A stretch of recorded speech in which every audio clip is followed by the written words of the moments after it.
बिहार का एक ऐसा लोकसभा सीट जहां न तो हिंदू कमजोर है और ना ही मुसलमान, जहां पर अब तक में ज़्यादातर चुनाव हिंदू और मुसलमान ध्रुवीकरण के आधार पर होता आया है।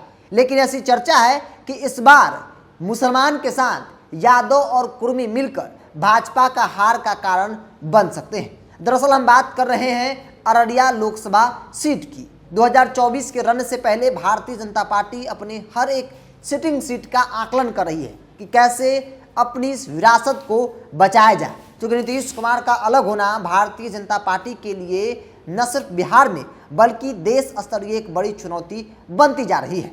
दरअसल अररिया जिला भले ही 1990 में बना हो, लेकिन लोकसभा सीट 1967 में ही अस्तित्व में आ गया था। इन 56 सालों में लोकसभा क्षेत्र की तस्वीर भी बदली है और तासीर भी। 2009 में नया परिसीमन लागू होने के बाद यह सीट आरक्षित से जनरल हो गई।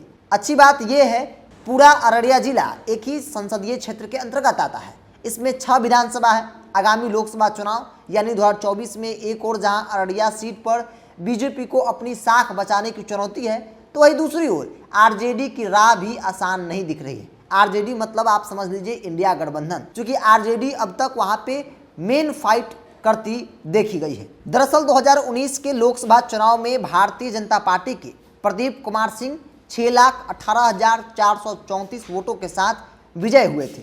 दूसरे स्थान पर राजद के सरफराज आलम 4,81,193 वोटों के साथ रहे थे। वही बात अगर तीसरे नंबर की कर ली जाए तो बसपा के राम नारायण भारती 10,294 वोट लाकर तीसरे स्थान प्राप्त किए थे।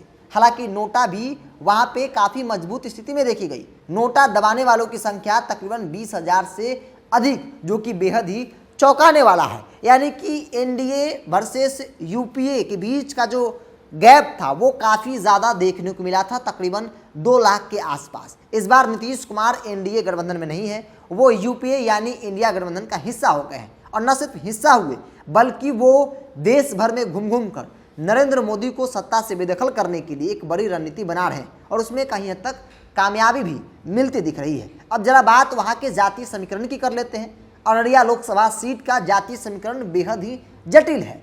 मुस्लिम मतदाताओं के मुकाबले हिंदू मतदाता की संख्या अधिक है, लेकिन सवाल हिंदू वोटों में ध्रुवीकरण को लेकर है।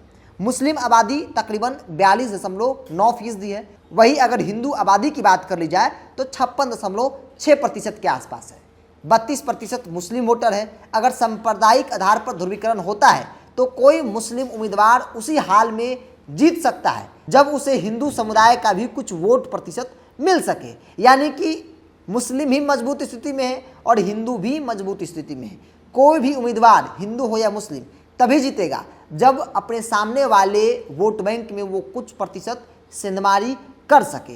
हालांकि हिंदू के समान मुस्लिम समुदाय भी कई जातियों में बटी है। 2 प्रमुख जातियां हैं जिसमें कुल्हैया और शेखरा है। कुल्हैया की आबादी सबसे अधिक है। इसके अलावा अंसारी, शेरशाहबादी, सब्जी फरोश और फकीर आदि जातियां भी अहम रोल निभाती है। जबकि हिंदुओं में यादव और मंडल वोट सबसे अधिक है, जो कि एक बड़ा हार का कारण भारतीय जनता पार्टी के लिए बन सकता है।